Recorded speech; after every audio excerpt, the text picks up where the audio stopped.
दोस्तों, अगर आप एक कॉमिक्स के फ़ैन हैं तो नागराज को तो आप ज़रूर जानते होंगे। लेकिन अगर आप कॉमिक्स फ़ैन नहीं भी हैं, आपको सिर्फ इतना पता है कॉमिक्स क्या होती है, तब भी आप नागराज के नाम से अछूते नहीं रहे होंगे। कॉमिक्स का नाम आते ही आपके मुंह से पहला शब्द यही निकलेगा, अच्छा नागराज। तो यही प्रसिद्धि है नागराज की। 1 अप्रैल 1986 में नागराज की पहली कॉमिक्स आई थी, जो राज कॉमिक्स की 14वीं कॉमिक्स थी। उसके बाद नागराज का सफ़र चलता गया 1995 तक इसमें भिन्न भिन्न चित्रकार आते गए। शुरुआत संजय अष्टपुत्ते जी ने की, फिर प्रताप मुलिक ने इसकी जिम्मेदारी संभाली। उसके बाद चंदू जी, मिलिंद मिसाल, विट्ठल कांबले, एक एक करके ये चित्र इसके बनाते गए, खूबसूरती के साथ नागराज को हमारे सामने पेश करते गए। 1995 में जब कॉमिक्स आई थी विसर्पी की शादी, उसके बाद नागराज में और बदलाव आए थे जब अनुपम सिन्हा जी ने नागराज को लिया था। उसका जिक्र करेंगे हम कभी और किसी और वीडियो में। आज मैं आपके सामने कॉमिक्स लेकर आया हूँ, नागराज का सफ़र। जब ये कॉमिक्स रिलीज़ हुई थी तब ये एक फ्री कॉमिक्स थी। नागराज और पिरामिडों की रानी का पूरा सेट खरीदने के साथ ही नागराज का सफ़र हमको फ्री मिलता था, और मेरे पास इसका ओरिजिनल एडिशन है। मैं अपने आप को इस बात के लिए भाग्यशाली भी कह सकता हूँ। लेकिन दोस्तों, ये मुझे फ्री नहीं मिला था, इसको मैंने कुछ ही समय पहले परचेज़ किया था और मेरे पास ये एडिशन आ गया। अभी भी लोग इसको काफ़ी देखते हैं, ढूंढते हैं, तो मैंने सोचा क्यों ना आपको इससे रूबरू कराया जाए।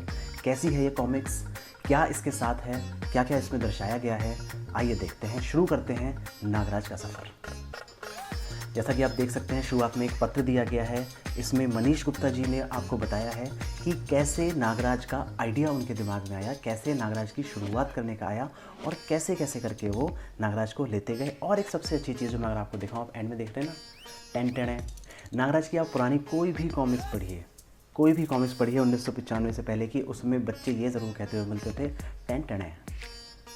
और आप इस चीज़ से, अगर आपने कॉमिक्स से पढ़ी है तो आप इस चीज़ से बिल्कुल वाकिफ़ होंगे और आप इसे रिलेट भी कर पाएंगे। तो दोस्तों, नागराज के सफ़र में पहली कॉमिक्स थी जिसका नाम था नागराज।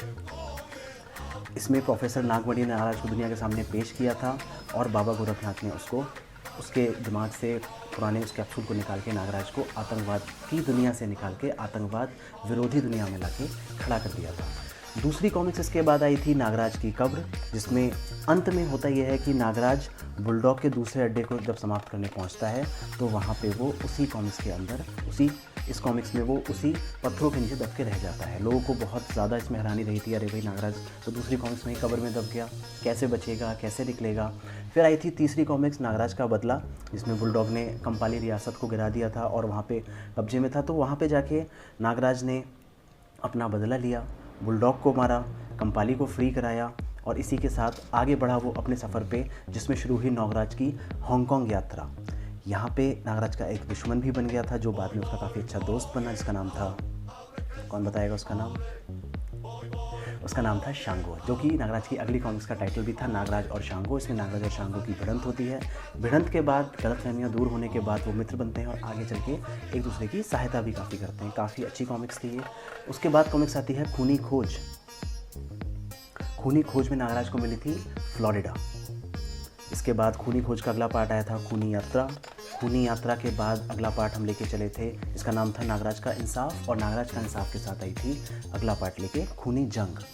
काफ़ी एक्शन पैक्ड ये कॉमिक्स थी। नागराज की अलग अलग तरीके के दुश्मनों से लड़ाई होती थी। इस समय नागराज आतंकहर्ता वाले रूप में हुआ करता था। किसी भी आतंकवादी की, किसी भी गुनहगार की जान लेने से भी वो नहीं हिचकता था, जैसा कि आप इन पैनल्स में देख भी रहे हैं। एक शॉट, मुंडी गायब।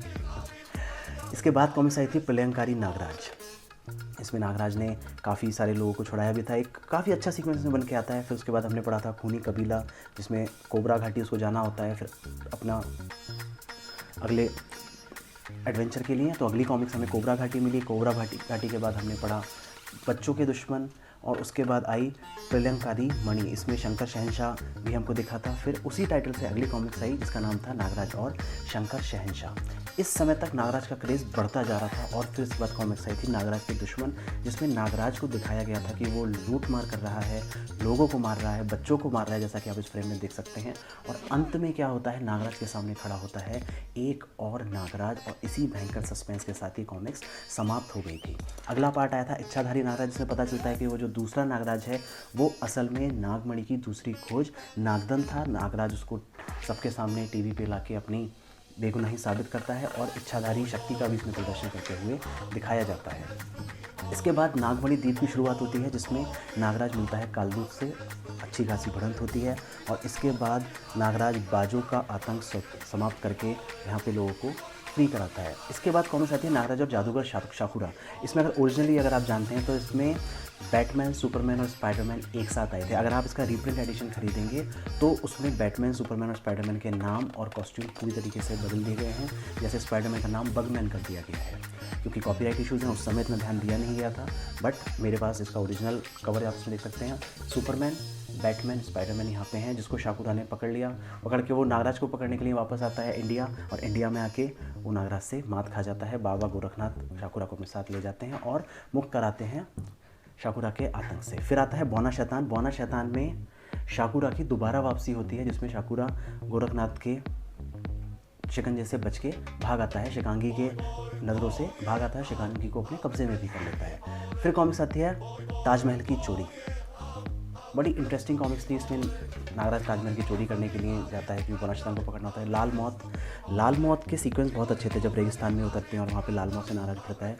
ये सीक्वेंस मुझे बचपन से ही बहुत ज़्यादा पसंद है। और आपको पता है ये लाल मौत आप भोकाल की कॉमिक्स में भी देख सकते हैं। भोकाल की कॉमिक्स में एक बार लाल मौत आई थी और इस लाल मौत को रिक्रिएट किया गया था आतंकहर्ता की अभी लेटेस्ट कॉमिक्स में। इसके बाद आई थी अपने दौर की सनसनाती, तूफानी, बेहतरीन, धमाकेदार कॉमिक्स नागराज और सुपर कमांडो ध्रुव। इस कॉमिक्स का इतना क्रेज़ था क्योंकि इसमें नागराज और सुपर कमांडो ध्रुव पहली बार साथ में आए थे। इस कॉमिक्स में परमाणु था, विनाशदूत था, गगन था, मॉन्टी था, कमांडो फोर्स भी थी। इन सभी को मिस कलर किडनैप कर लेती है, तो उनको बचाने के लिए नागराज और ध्रुव जाते हैं मिस कलर के अड्डे पे और उन सबको आज़ाद कराते हैं। बहुत अच्छी कॉमिक्स थी। इस कॉमिक्स का मैं इंडिपेंडेंट रिव्यू भी आपको दूंगा और फ्रेम बाय फ्रेम को देखने की कोशिश करेंगे कैसी ये कॉमिक्स थी। इस कॉमिक्स के बाद आती है काबुकी का खजाना। इसमें थोडांगा का इंट्रोडक्शन हुआ था, नागराज का एक नया दोस्त बना था सतरंगा गेंडा। अगली कॉमिक्स आई थी नागराज और थोडांगा, और उसके बाद हमने कॉमिक्स देखी थी नागराज और तूफान जू। उसमें दो लोग थे, तूफान और जू, जो नागराज से भिड़ते हैं और नागराज कैसे उनसे लड़ता है। बहुत अच्छा सीक्वेंस निकल के आया था।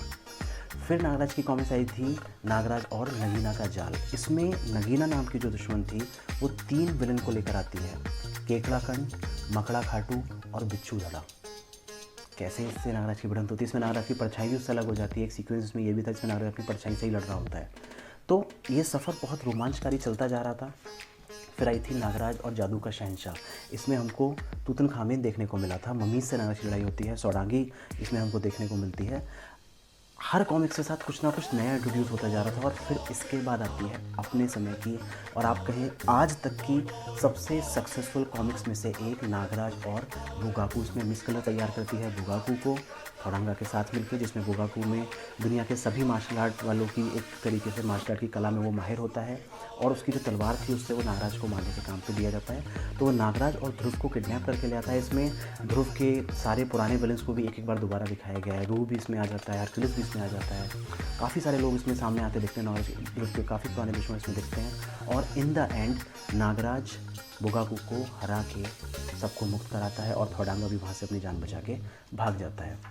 इसके बाद कॉमिक्स आई थी अजगर के दुश्मन, अजगर का तूफान, माफ़ कीजिएगा, अजगर का तूफान। बच्चों के दुश्मन में काफ़ी ज़्यादा खो गया तो वो अजगर का दुश्मन हो गया। अजगर का दुश्मन कैसे नागराज था ही था, तो कॉमिक्स का नाम था अजगर का तूफान।